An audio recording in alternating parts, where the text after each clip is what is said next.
আসসালামু আলাইকুম। আজকে আমরা অর্থের সময়মূল্যর চ্যাপ্টারটির সূত্রগুলো নিয়ে আলোচনা করব। তো এই অধ্যায়ের সূত্রগুলোকে কয়েকটা ভাগে ভাগ করা হয়েছে। তো প্রথম যে ভাগটা সেটা হচ্ছে এককালীন বলা থাকলে। এককালীন জিনিসটা কি? এককালীন মানে হচ্ছে আমরা ব্যাংকে যে টাকাটা রাখবো বা কোথাও যে টাকাটা জমা রাখবো সেটা একবারে জমা রাখবো নির্দিষ্ট একটা সময় পর্যন্ত। সময় শেষে সুদ আসলে টাকাটা একবার উত্তোলন করবো, মাঝখানে আর কোনো টাকা জমা দিব না। এটাকে বলা হয় এককালীন। ধরো তুমি ব্যাংকে 10,000 টাকা জমা রাখতেছো 5 বছরের জন্য, 5 বছর শেষে সুদে আসলে টাকাটা উত্তোলন করছো, এই জিনিসটাকে এককালীন বলা হয়। এককালীন মানে টাকা একবার জমা দিবা, নির্দিষ্ট একটা মেয়াদ শেষে টাকাটা একবার উত্তোলন করবা। তা এককালীনের ক্ষেত্রে ফিউচার ভ্যালু মানে হচ্ছে ভবিষ্যৎ মূল্য, আর ফিবি মানে প্রেজেন্ট ভ্যালু মানে বর্তমান মূল্য। তাহলে এককালীনের ক্ষেত্রে ভবিষ্যৎ মূল্য বের করার সূত্র হচ্ছে present value 1 + i whole power n। এখানে i মানে হচ্ছে সুদের হার, n মানে বছর, আর ফিবি মানে প্রেজেন্ট ভ্যালু মানে বর্তমান মূল্য, এফবি মানে ফিউচার ভ্যালু মানে ভবিষ্যৎ মূল্য। এরপর আবার প্রেজেন্ট ভ্যালু বের করার সূত্র future value divided by 1 + i whole power n। এখানে তোমরা চাইলে i এর পরিবর্তে আরও ব্যবহার করতে পারো। তো এই দুইটা সূত্র কখন ইউজ করবো আমরা? যদি সূত্রে এককালীন বলা থাকে তখন এই দুইটা সূত্র ইউজ করব। দ্বিতীয় যে ভাগটা সেটা হচ্ছে কিস্তি বা বৃত্তি বলা থাকলে। কিস্তি জিনিসটা কি? এটা যদি বলি নির্দিষ্ট একটা শেয়ারের নির্দিষ্ট একটা সময়ের মধ্যে টাকাটা বারবার জমা দিব, তবে প্রত্যেকবার টাকার পরিমাণ সমান থাকবে। মনে করো আমরা 10 বছরের জন্য একটা ব্যাংকে একটা ডিপিএস অ্যাকাউন্ট খুললাম, প্রতি বছরে 5,000 টাকা করে দিব। এভাবে প্রত্যেক বছর 5,000 টাকা করে কত বছর পর্যন্ত দিব? 10 বছর পর্যন্ত দিব। এটাকে বলা হয় কিস্তি। তার মানে কিস্তি মানে কি? নির্দিষ্ট একটা সময়ে বা নির্দিষ্ট একটা মেয়াদে টাকাটা আমাদেরকে বারবার জমা দিতে হবে, তবে প্রত্যেকবার জমার পরিমাণ আমাদের সমান থাকবে। এটাকেই কিস্তি বা বার্ষিক বৃত্তি বলে। তো কিস্তি বা বার্ষিক বৃত্তির ক্ষেত্রে প্রেজেন্ট ভ্যালু বের করার সূত্র দুইটা আছে। এই সূত্রটা হচ্ছে এ মানে হচ্ছে, এখানে আরেকটা বিষয় বলে রাখি, এ মানে হচ্ছে কিস্তির পরিমাণ, মানে আমরা যে কত টাকা করে প্রতিবার যে টাকাটা জমা দিব এটাকে কিস্তি বলে। কিস্তি মানে এ। তো 1 - 1 + i whole power n divided by i। এরপরে 1 + i, এই সূত্রটা হচ্ছে কিস্তি শুরুতে বলা থাকলে, মানে কিস্তি শুরুতে বলা থাকলে শেষে 1 + i এই অংশটা আসবে। আর কিস্তি যদি শেষে বলা থাকে তাহলে এই 1 + i জিনিসটা আসবে না, মানে এই সূত্রটা হচ্ছে শেষে বলা থাকলে। তো অঙ্কে যদি কিস্তি শুরুতে হবে না শেষে হবে এরকম কোনো কিছু উল্লেখ করা না থাকে তাহলে কিস্তিটা শেষে হিসেবে ধরে নিবা। তো সেমভাবে আমাদের এখানে ফিউচার ভ্যালু বের করারও দুইটা সূত্র আছে। এই সূত্রটা হচ্ছে কিস্তি শুরুতে বলা থাকলে, এটা কিস্তি শেষে বলা থাকলে। আর শুরু শেষ কোনো কিছু উল্লেখ না বলা থাকলে আমরা কিস্তিটা শেষে হিসেবে ধরে নিব। তো দেখো এখানে আমি একটা নোট লিখছি।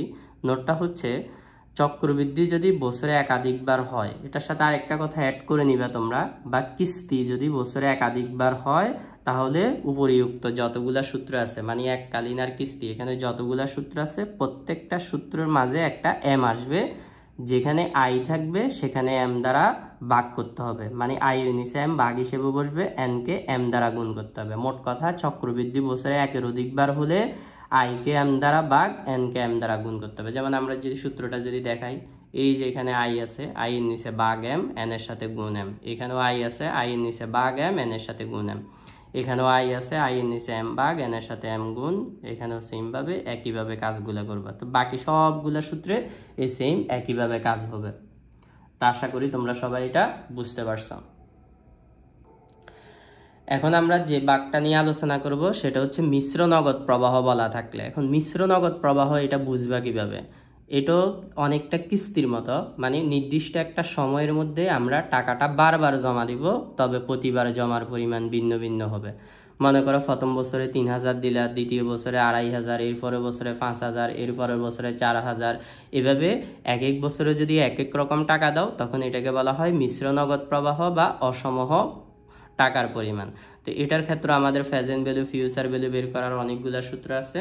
এই যে প্রেজেন্ট ভ্যালু বের করার সূত্র, future value 1 + i whole power 1 plus future value 2 মানে দ্বিতীয় বছরের নগদ প্রবাহ, এটা 1 + i whole power 2 plus dot dot, এভাবে যত বছর থাকবে তত বছর। আর এই সূত্রটা হচ্ছে নগদ প্রবাহ বছরের শেষে হলে। তো প্রেজেন্ট ভ্যালু বের করার ক্ষেত্রে আরও একটা সূত্র আছে।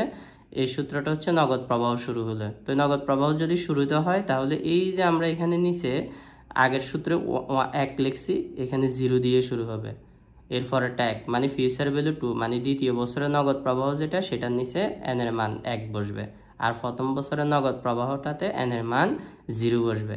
এটা কখন থেকে হবে? নগদ প্রবাহ বছরের শুরুতে হলে, এটা শুরুতে হলে এটা শেষে হলে। এভাবে ডট ডট মানে কি, যত বছর বলা থাকবে তত বছর পর্যন্ত কাজটা করতে হবে।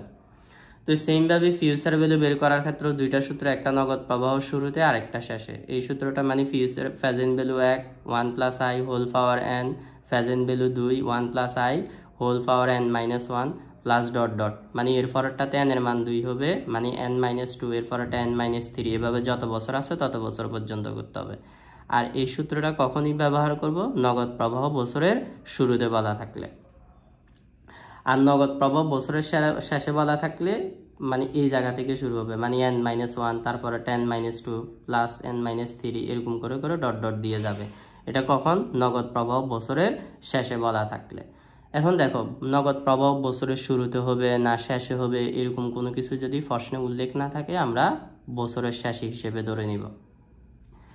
এরপর এখানে আমাদের আরেকটা সূত্র শিখতে হবে, সেটা হচ্ছে কার্যকরী সুদের হার। কার্যকরী সুদের হারের ইংরেজি হচ্ছে ইফেক্টিভ ইন্টারেস্ট রেট, সংক্ষেপে এটাকে ইআইআর বলে, অথবা ইফেক্টিভ অ্যানুয়াল রেট বলা হয়, সংক্ষেপে এটাকে ইএআর বলা হয়। তো এটা বের করার সূত্র 1 plus i divided by m whole power m minus 1 into 100। এরপরে এখানে আমাদের আরও দুইটা বিষয় জানতে হবে, রুল 72, রুল 69। তো রুল 72 জিনিসটা কি? রুল 72 মানে হচ্ছে কোনো আসল কত বছরে সুদে আসলে দ্বিগুণ হবে, এটাকে রুল 72 বলে। আর এক্ষেত্রে সুদের হারটা থাকে বার্ষিক। তো এটা আমাদের n বের করার সূত্র হচ্ছে 72 ডিভাইডেড বাই আই বের করার সূত্র 72 ডিভাইডেড বাই n। তো রুল 69 এটাও সেম একই, মানে কোনো আসল কত বছরে সুদে আসলে দ্বিগুণ হবে, তবে এক্ষেত্রে সুদের হারটা অর্ধবার্ষিক হয়ে থাকে। মানে সুদের হারটা অর্ধবার্ষিক মানে বছরে একাধিকবার চক্রবৃদ্ধি হয়। তো এটার ক্ষেত্রে n বের করার সূত্র 69 ডিভাইডেড বাই আই প্লাস 0.35, আর আই বের করার সূত্র 69 ডিভাইডেড বাই n প্লাস 0.35।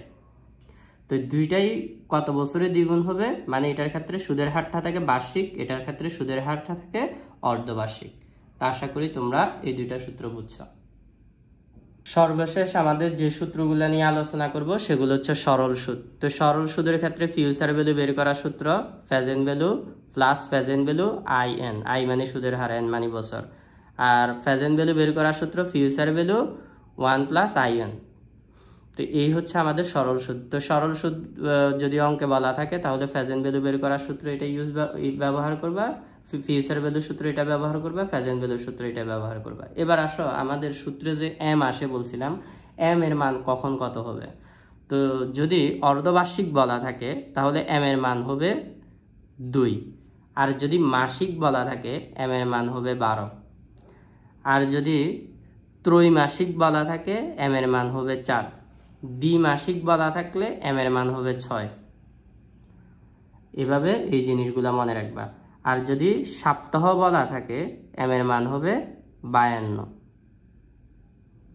এগুলা মনে রাখবা। আমি আবার বলতেছি, অর্ধবার্ষিক বলা থাকলে m এর মান 2, মাসিক বলা থাকলে m এর মান 12, ত্রৈমাসিক বলা থাকলে m এর মান 4, দ্বিমাসিক বলা থাকলে m এর মান 6, সাপ্তাহিক বলা থাকলে m এর মান 52। তো সূত্রগুলা সবাই নোট করে খাতায় তুলে নিবা। পরবর্তী পর্বে আমরা ম্যাথগুলো নিয়ে আলোচনা করব। আজকের মতো এতটুকুই। সবাই ভালো থাকবা। আল্লাহ হাফেজ।